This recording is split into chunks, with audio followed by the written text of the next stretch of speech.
Hey guys, how's it going? This is garden tour part 2. So in the last garden tour that we put up just recently, there were a few areas I completely forgot to show you guys. And there was one spot where the landscapers were working while we were filming that garden tour that I tried to kind of avoid. But I want to show you the brick edging that they got done kind of behind our gazebo. It looks so good. So the 4 areas we're going to look at today is the area right beneath our mulberry tree, the front estate planters, the brick edging, and the 2 raised beds behind the greenhouse. I was surprised by how many of you asked particularly about the raised beds behind the greenhouse. Surprised you guys have such good memories. But this right here has been a really fun spot to have planted up. We did white wonder Calladiums and lemon coral Sedum. Total experiment because these plants are so vastly different in their requirements. So Calladiums typically like really moist soil that stays consistently wet. They also like more humid environments. So it was kind of a test. I tried Calladiums for the first time last year, but I got my hands on them pretty late in the season, so I really didn't feel like I got a lot of experience. So I thought, well, we'll see what happens this year. Who knows how they're gonna do up here where it's so dry. And then I paired them with lemon coral Sedum, which is a sedum, typically like drier conditions. However, I have found with the lemon coral that it doesn't really matter where I put it or what I put it with, in containers or in the ground. It's adaptable. It's an annual sedum in my area. I think it's a zone 7. So it's not like something that I have to worry about from season to season, keeping it alive. You can dig them up and bring them inside. They're an excellent house plant and a bright spot in the house. But so are Calladiums for some people. If you have a humid environment, a lot of people have really good luck with these even inside. So that's kind of a fun thing. But they're both thriving together in this area. So the Calladiums have started to stool out, thicken up. They look really good, no scorch on them whatsoever. And the lemon coral, if it was given a brighter situation, it would be more lemony yellow. In shadier spots, it has this more green look, but it just is so soft and so pretty. I love how it's grown and kind of softened the edge of this raised bed, but it's not spilling over to where, you know, I don't know, I like the clean look of this area. It looks very just sharp to me. We have, I think there's 2 or 3, did I do 2 or 3 lines of drip in here? 3 lines of drip. We brought up a new drip system. There was a drip system in place, but we couldn't figure out where the water came from. So we decided just to take that out and run our own. And we run it for 10 minutes a day, that's it. And the light situation here is also very strange because the light comes up over here. This is the east. And then it shines on the back side of this bed for about, I don't know, maybe less than an hour. Then it's in pretty much shade all day long until the very end of the day. And the front side gets hot sun for about 2 hours. So it's kind of one of those things you're like, what should I plant here besides boxwoods that can handle shade all day and then the hottest part of the day of sun? So I just thought, well, we'll throw these in here. We'll see how they do. And so far they're doing fantastic. In this video, there were a lot of questions about this raised bed being around a tree. And so I thought I'd address that just really quick. This was here when we moved in, and I think this raised bed has been in here. In fact, I think the raised bed was built up and the tree was planted at the top level of the raised bed. That's what I can find anyway. And since it had been planted before, we just thought, you know what, we'll just give this a try and see what happens. So far, everything is doing really well. I think this at one time was bigger stones because there are some older areas of our garden that have big stones as a border rather than concrete. And then we have a bunch of extra stones behind our barn where it looks like they had been gathered up from somewhere. And I think that that might be what happened here. And then they poured concrete to keep it a little bit more, maybe keep the soil in a little bit better. It could use a paint job, especially if you come around this side. I don't even notice it, to be honest with you guys. I mean, I notice it, like right now I can say, that's chipped, we need to probably do something. But it's not something which is surprising to me that I drive by and think, oh, I need to maintain that. It doesn't bother me at all. In fact, I don't even mind the color because it's kind of like a terracotta pot. So maybe one day we'll get it painted, we'll see. In the video where I planted the Calladiums, these were all pre-grown. They were all grown on in little 4-inch pots. But I also had bulbs that I dug last year. Are they called bulbs or tubers or corms? I don't know for Calladiums, whatever. You can save their bulbs. Dug them up last year, labeled them, kind of, and I showed you how you can plant them by bulb. And I had it labeled White Wonder, which is the variety we've got going here.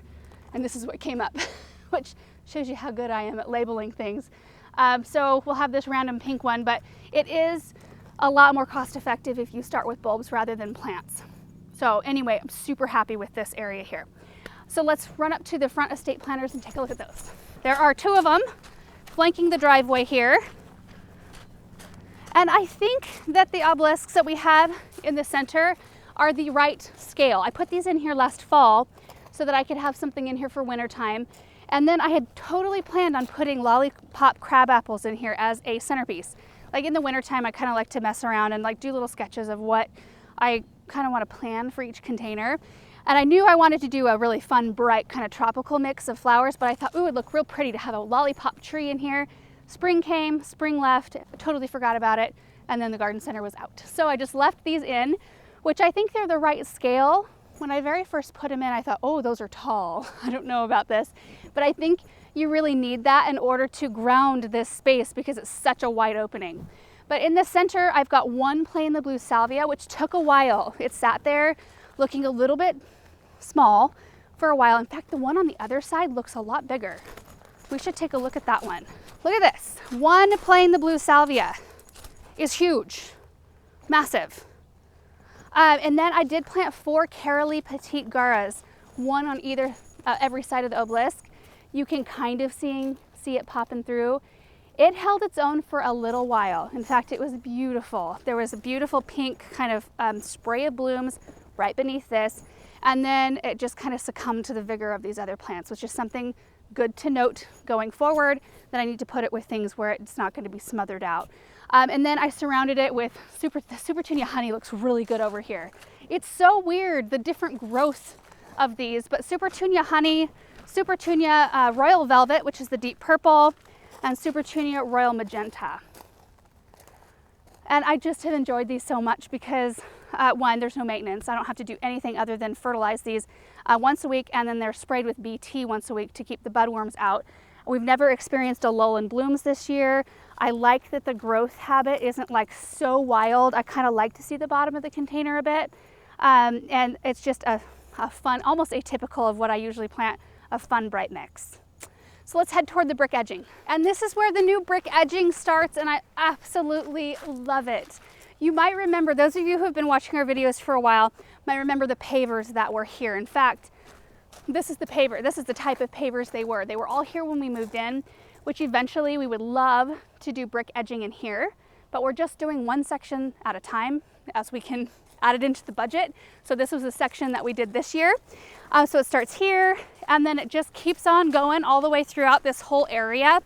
It gave me a little bit more room because we bumped it out 1 to 2 feet for the entire area. So I have room to add another drip line and then some lower growing perennials, which I think will be really fun.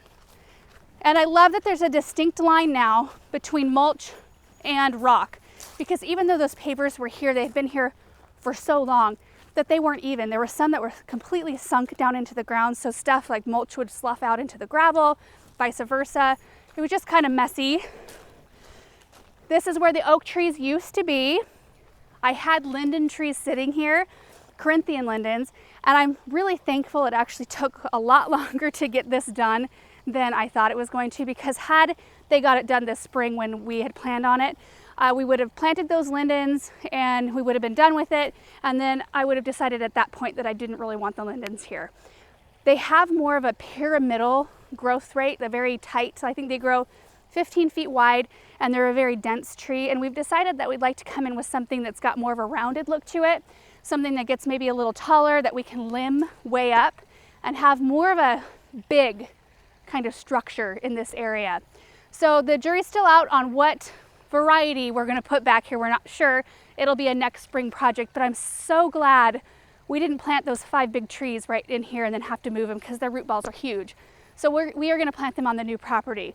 I love the tree, I just didn't kind of want that structure. We are going to be putting in a walkway, or just a very short one right here.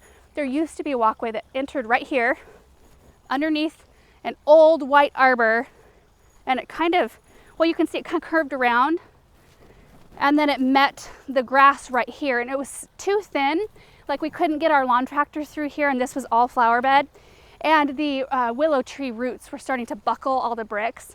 So some friends came and got the bricks, and they took the arbor. They're using all of it at their house, and now we get to redefine, now that the brick edging's done and I know measurements and stuff, I can redefine where this flower bed is, figure out the walkway situation, and then carry on. It just looks so clean. I love it. We'll probably mirror the walkway with the opening to the corner garden, or Kensington Garden might be what we call it. That was a suggestion based on the name of the fountain. But we'll have it mirrored to where the traffic flow, when you're walking through this way, it looks like you should just walk straight forward and into this garden, if that makes sense. It looks so good. And now I can plant stuff. I haven't really planted anything in this area because I didn't really want to. I wanted to know how wide it was going to be. I want to know where the trees are going so that I don't have to move anything. And I didn't want to get any extra plants in the guy's way either. The blue chiffon hibiscus and the flashpoint nephofia look awesome right now. Super happy with those. We also had a flagstone pathway that came through, started at the brick, came through here. Erin's mom actually came and dug all the stones out herself. She's using them at her house. We always try to repurpose. Everything that we get rid of in this property, we try to give away to somebody who could use it at their house. I think what we're gonna do is just make this flower bed, and we're gonna do something fun right in there in that opening. Probably not this year because we've got a lot going on, but we've already got 2 points of access. There's that one there, and then there's this one here. And I think that's plenty. I don't think we need a third one right here. I think we can create something really beautiful in that space. So anyway, the bricks go all the way to the pergola, and then I did this brick edging because I was getting impatient. It does not look near as good, and it's not as, like that is, it's got the barrier. Like they treat this like a walkway, like they're putting in a brick pathway. They scoot all the gravel out, they dig it out, they put a layer of road mix, a layer of that kind of fine sand, and then they pack it all down. They lay the bricks. They use this really thick plastic edging with silver pins, metal pins. So it's all really tidy. And then they put that bonding sand in between, so nothing's gonna kind of like break apart. And then right here, they do this kind of concrete mix that they pile up against the outer edge of these bricks so that they don't slough out.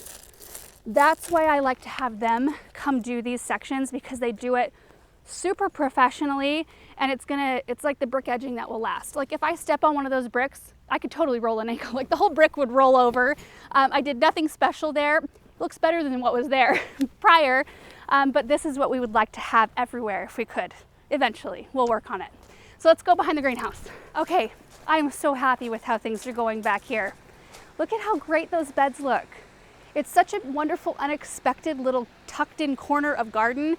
Usually, I mean, you guys know, like back behind our barn, you have supplies. You have extra stones, you have extra bricks, extra soil, our firewood, and what other random supplies we have. We've got rolls of drip tubing. It looks kind of back there. But when you do something like this in an unexpected spot, it's just, there's something magical about it, and I've really enjoyed it.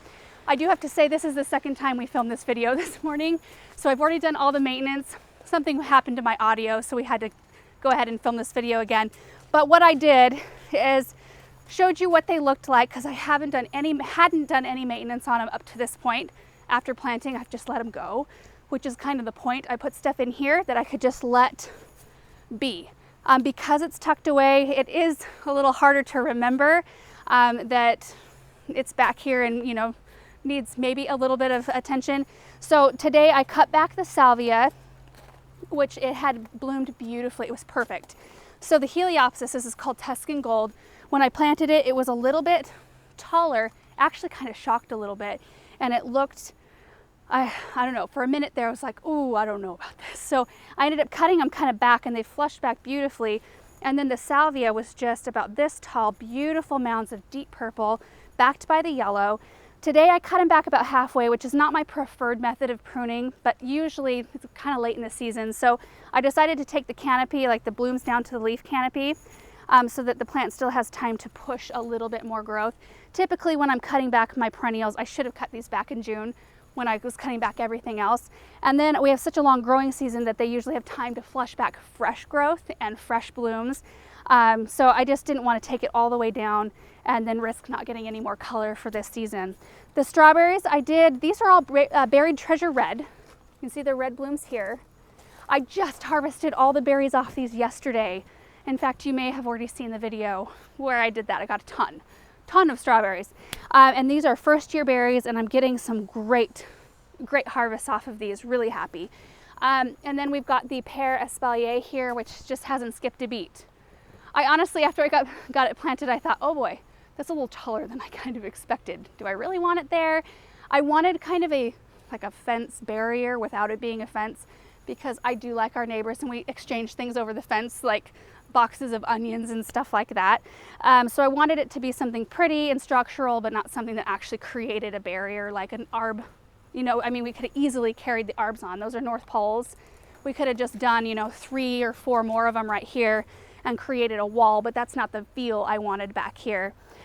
So after I trimmed these back, I also cleaned up some of the spent growth on the bottom part of the strawberries, and then I applied some plant tone fertilizer, kind of a midsummer pick-me-up. And then in this bed here, we have hops. When I planted these, they were in a 4-inch can, and I'm not even sure that they had any growth at all. I think maybe they had a little tiny bit underneath the soil surface, and I kind of thought, we'll see. I mean, my parents grew hops around our bunny hutch growing up, and they were, when they're around an area you need to walk through, like I would never plant hops on an arbor that's like a narrow arbor, because they've got like this, is it Velcro that sticks together and you pull it apart, makes a noise. Is that what it's called? Velcro? Yeah, it's got a Velcro kind of quality to it. And I swear it like reaches out and grabs you and it creates a rash. So it's not a super fun plant to have in a high traffic area. Perfect for a spot like this. You can see it's gonna form some beautiful hops. I'm so excited. It's grown so beautifully. I do think I need to add maybe some twine, maybe like in an X pattern throughout this whole trellis to give it a little bit more opportunity to have something to grab onto. I do think though, like this one will make it over and connect itself. I think it would probably in the end do fine on its own, but I might help it out that way. We've had some really high winds and this thing has just stayed strong. I have it screwed down on both sides to the raised bed. And then surrounding it, we've got 3 Nepeta. This is the cat's pajamas. I could have done a little trimming on this today, but there's still quite a bit of color, and I've been noticing the honeybees because every day I look at it when I'm watering the greenhouse. I come back here, make sure it looks good. It gets water every other day on a drip system. During the hottest part of the summer, like we're supposed to get 105 in a couple days, I'll probably come give the strawberries a little bit of extra water just to limp them by. But I've been noticing the honeybees have been thick on the Nepeta, so I don't really want to cut back any of these blooms. But they're handling the water, the amount of water, like a boss. Usually Nepeta doesn't want a ton of water, but it's just handling it great.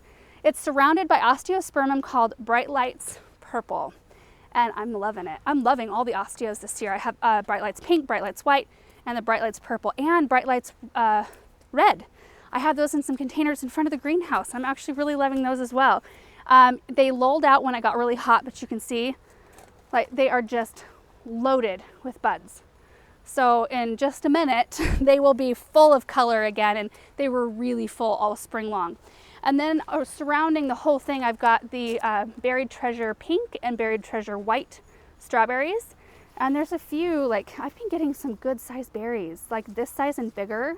There are a few that come out that are smaller like this, which is typical, I've noticed, of the first year plants. My second year Buried Treasure strawberries, huge berries. I don't know if it's the year or the variety. I do give them garden tone typically once or twice a year, or plant tone or something like that, a good slow release fertilizer, and that's it. And they just are bearing like crazy. And then the raised bed situation back here, these are from Gardener's Supply. These are the cedar raised beds. I initially ordered these for our vegetable garden space. I got them all laid out and it seemed a little bit too short for how big the space was. So I ended up doing something that was 12 inches tall there and decided to stack these back here. And then I ran boards on the interior to kind of connect them all together, and then lined the whole box with landscape fabric so that no soil escaped through the little cracks. And it's been fantastic. I can see why people want high-rise beds. I mean, because look at this. Look how comfortable the gardening is here. I can see myself shifting.